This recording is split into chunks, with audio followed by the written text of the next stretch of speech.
Welcome to C-Level Leadership. I'm Darren Mel. I'm not a CEO, and that's the point. These conversations are about leading from the middle, where trust, empathy, and real work actually happen. Thanks for listening.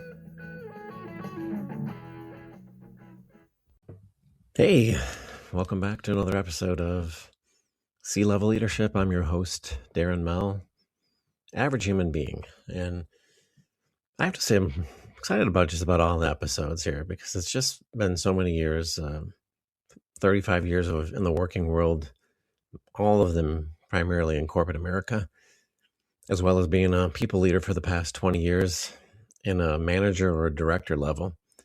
I've been around the people, and the people can get upset at times at bad leadership.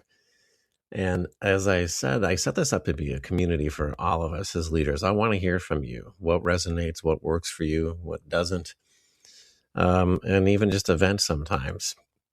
But in this episode, I'm really trying to talk about, that's why I titled it, Pull Back the Curtain, Why Human Leaders Win. And I wanted to tell you a story it's a real story. Obviously, names are kept out of this, but it's more for perspective and to get you to understand as leaders, whether we like it or not, we set the tone. And at times, I feel the weight.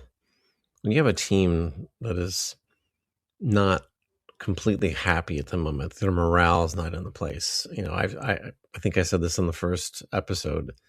I believe our role is an ongoing morale check-in. You're constantly assessing the morale of your team and being honest with where you're at with them.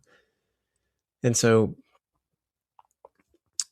in the book that I wrote called C-Level Leadership, one of the sections in there is said, it's like staying in touch doesn't take much. Be a human like the rest of your team. And there's a lot of truth in that. And thinking of it, you know, working in corporate America for as long as I have, it's given me tremendous insight into the human psyche, which I think is part of our job as leaders. Agree? Disagree? As a leader, you know, if you ever hear, I call it the leadership kiss of death. If you ever hear someone say, when that leader walks out of the room, they are so out of touch with the realities of this job and the company, that's the kiss of death. Many leaders project an image of perfection. You know, when they speak at conferences or company meetings, what do you hear about? You hear about their global travels, their incredibly supportive spouses, their genius-level children on the brink of curing cancer, and the stunning homes where they host their glamorous cocktail parties.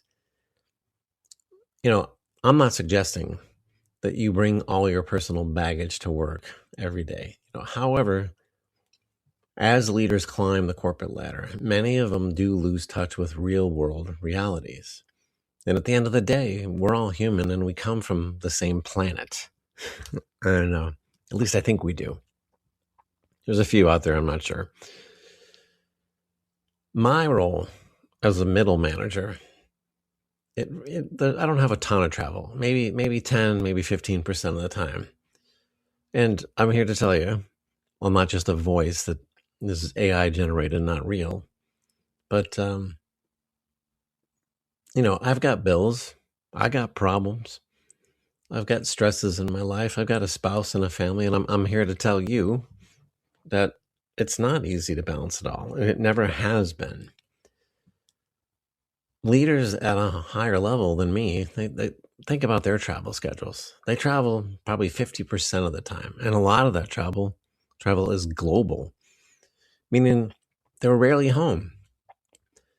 And when you think about it, when leaders only talk about how great everything is in their lives while you're struggling, it can create resentment amongst the teams. And being real, authentic, and most importantly, I think humble, helps leaders stay in touch with their people. Your team is in my experience, is much more likely to work hard for you and with you when they feel like you get them. And Narcissism, oh my God, I could do a whole season on narcissism. It's the poison to real authenticity. If you think of a narcissistic leader, and I'm sure as I say that, wherever you're listening to this ad, someone just probably popped into your head. The narcissistic leader, they believe that they're authentic. However, everyone that reports to them, they don't see it that way. And therein lies the difference between good leadership and bad leadership. From my experience, it's hard to improve a situation where you have someone in charge who has everyone fearful to say anything, and the leader believes that they're doing a great job with absolutely zero feedback given. I don't know how you come to that conclusion, but the scenario is basically a perpetual circle of madness that eventually leads to low morale, low performance, and high employee turnover. Many years ago, I was on a conference call for work at one of my employers, and it was a call it was a Zoom call, and it had hundreds of people logged in for the meeting. So there was probably over 500 people on the call, and I was in a room with about 30 people, and it was just being thrown up onto the big board screen and listened to through the speaker.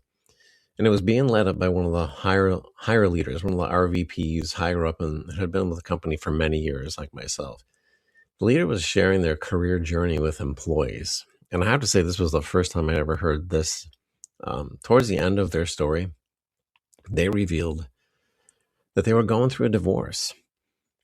I don't think I've been working for a long time. I don't think anybody had ever said that publicly at work. I mean, if you knew them personally, they might tell you. And, at the end, towards the end of their story, they were sharing the journey and talked about the divorce, and their advice to everyone on the call was simple. If you have a partner or plan to get married, make sure that your life partners not only has their own career goals, but they support yours. They spoke about the pain they experienced and the impact that it had on their children. And I know that leader personally. And after that moment, my respect for them as a leader grew even more. I was in a conference room with 10 to, like I said, about 30 people that listened to the meeting.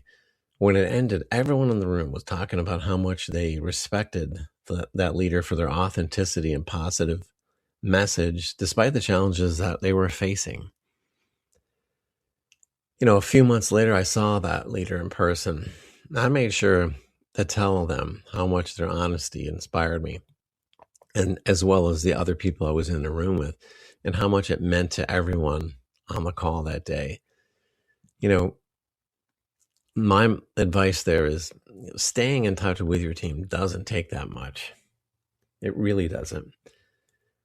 Be real, don't be like Oz behind the green curtain. Pull that curtain aside and be a real human being and not some sort of out of touch mythical figure. And with that, just your authenticity. Part of authenticity too, and another point that I just wanted to hit on for today's episode is, keeping good company when you're in a bad one or you're at a bad one. And I'm sure all of you right now, if you're working on a company, is it a good one? Is it a bad one? Where do you land in that? I think as a leader, it's essential for us to recognize the limits of our influence and as leaders, and accept that we can only do so much to inspire and motivate your team. While great leadership can elevate morale, drive innovation, and foster collaboration, it can't single-handedly overcome the systemic issues of a poorly run organization. If a company is plagued by flawed strategies, mismanagement, or financial instability, no amount of personal charisma or motivational speeches can turn the tide overnight. Leadership, in my opinion, is not about being a miracle worker. It's about being realistic, resourceful, and resilient in the face of challenges. Acknowledging these limitations doesn't mean giving up. It means focusing your energy where it can have the greatest impact and advocating for broader changes when necessary. True leadership lies in balancing optimism with pragmatism and understanding that while you can inspire individuals, lasting success requires an organization-wide commitment to improvement. Meaning, and I've said this in the past, that I used to bubble wrap my teams and never let the shit roll downhill from the people above me. I decided what messages they needed to hear, because if it affected their morale, and it really didn't affect their job. But, at times you might run out of bubble wrap. Let's just put it that way. And I think that it's important to be honest, inspirational, and think about that.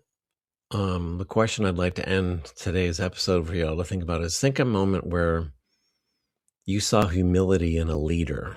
Think about a moment that a leader spoke to you, or in a group, or gave a meeting, where you're like, wow, they looked less. You didn't see a big letter C in front of them. You saw a human. And a lot of what I talk about in this, in 2026, there's a lot of noise. It's very loud out there. And I think your employees appreciate that you lead when you're more like a human and not some mythical figure. So think about that. When were you struck by somebody's humility as a leader, and why? And what do you think that you do every day as a leader to inspire and get people to work alongside you in the rowboat instead of you with the megaphone? That's all for today. Such great stuff to talk about. Love to hear what you have to say. I'm Darren Mell, average human being. Thanks for listening. This has been C-Level Leadership with Darren Mell, average human being. Thanks for listening.